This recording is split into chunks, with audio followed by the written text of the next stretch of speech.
Hello guys, another house, another day, and we are here at BF Homes, Las Piñas. Parañaque pa rin sir, no? Las Piñas, Parañaque, no. It's Las Piñas. So it's Las Piñas, and then we are here with 4-car garage from here. It's 2 and then 2. So this one is with swimming pool, and then I show you the master's bedroom here. It's very, very nice.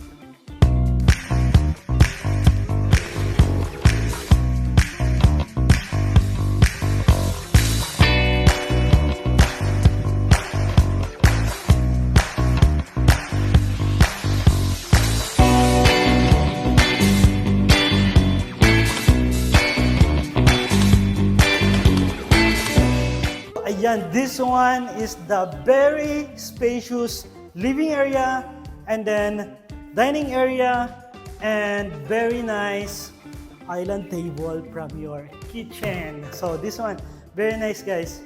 This one is your kitchen.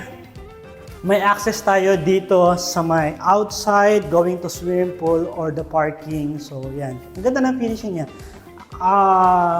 Gusto ko lang sa house na to is yung color combination and then yung air ventilations, the vibe. Sobrang ganda. Gitnang-gitna yung house, guys. So, gumamit sila ng grass, na fake grass, para hindi siya ganun mataas ang maintenance. So, we have swimming pool here. Ayan, you can put pool here. So, look the vibe of your... Ayan, gumamit sila ng panels for ceiling. And then, you can put TV here. Guys, you can put TV here. So, meron ka ng mga cabinets here. Yan. So, ayun guys, ito yung pinakagusto ko talaga yun. The master's bedroom, the vibe of the master's bedroom. Kasi, it's very nice. Meron kang balcony. Nakita mo yung view ng swimming pool. Kung sino yung naglalaro dyan, kung sino nandyan, makikita mo siya. At the same time, ito yung walk-in closets ng master's bedroom. It's very weird but very nice. Yan. So ito yung walk-in closets niya guys. This is the walk-in closets of the master's bedroom guys. Look! Very, very nice. Very spacious. So ito yung kanyang comfort room. Tapos yung mga daily stuff mo you can put here.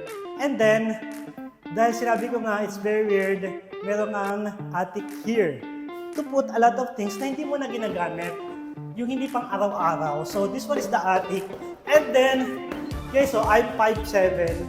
Taas pa siya, mga 6.61 yan, mga 6'1". Gano'n. So yan. And then, put ka pa ng another table here or sofa kung sakaling gawin mo siyang playroom. Yan. Diba, very nice. Ang spacious eh. Ang ganda ng finishing yan guys. So, look, very nice. This one is the first bedroom here. Sa bandang left side. So, ang ganda na ng kanyang closet. So, you can put mirror here. And then, tignan mo yung vibe ng finishings ng kanyang comfort room. It's very nice. Alam mo yun, it's light and it's dark, but kita mo yung vibe niya.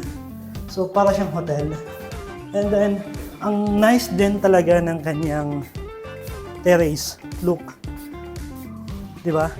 Pasok pa rin yung air ventilation mo, yung hangin mo, pasok pa din. And then, meron kang privacy here kasi nag-put sila ng wood here. So, ganun lang siya. Wala. Gusto ko lang yung vibe ng ganyan. It's very modern. You have very high ceiling here. Kahit master's bedroom na siya, high ceiling pa din. Nasa 12 feet yan guys ha. Ganun din sa baba.